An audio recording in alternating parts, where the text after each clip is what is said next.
मुंबई उत्तर पश्चिम मतदारसंघाच्या मतमोजणीमध्ये 19व्या फेरीपासून पारदर्शकतेचा अभाव, अनिल परब यांचा आरोप। एआरओ आणि आमच्या मतांमध्ये 650 मतांचा फरक, परबांचा दावा।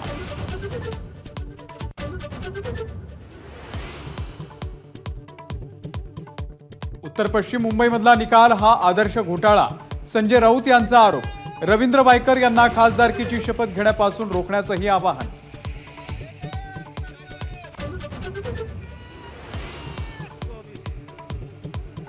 लोकसभा निवडणुकीनंतर राज्यामध्ये भाजपमध्ये मोठे बदल होण्याची शक्यता। विधानसभेसाठी प्रभारी आणि सहप्रभारींची नियुक्ती। प्रदेश अध्यक्ष आणि मुंबई अध्यक्षांच्या कामगिरीचा प्रभारी आढावा घेणार।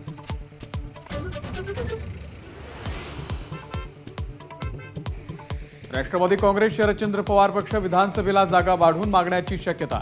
पवार गट महाविकास आघाडीकडे 100 जागांचा प्रस्ताव ठेवणार।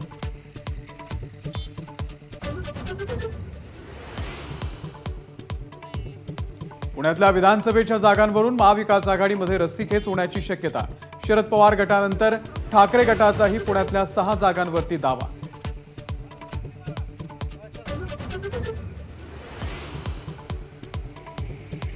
विधानसभा निवडणुकीसाठी उद्धव ठाकरेंचं मिशन मॅक्झिमम विदर्भ, भास्कर जाधवांवरती खास जबाबदारी देणार।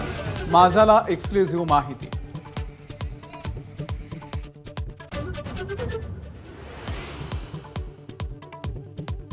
सरकारकडून ओबीसी आंदोलनाची दखल घेतली जात नाही, लक्ष्मण हाके यांचा आरोप। उपोषण थांबवणार नसल्याचंही केलं स्पष्ट।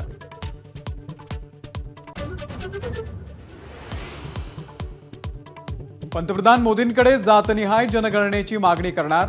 ओबीसींच्या विरोधामध्ये निर्णय होत असेल तर लक्ष्मण हाकेंसोबत आंदोलनामध्ये उतरणार, छगन भुजबळांचा इशारा।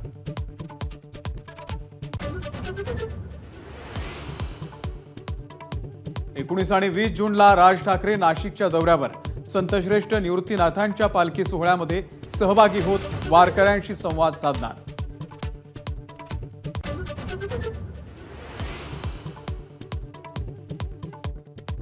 सरकारी कर्मचाऱ्यांचे निवृत्ती वय 60, मुख्यमंत्र्यांकडून सरकारी कर्मचारी संघटनेला आश्वासन।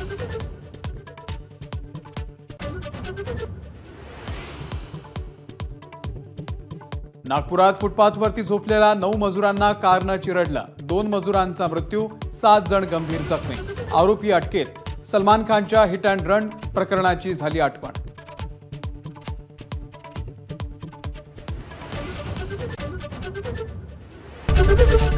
एबीपी माझा, उघडा डोळे बघा नीट।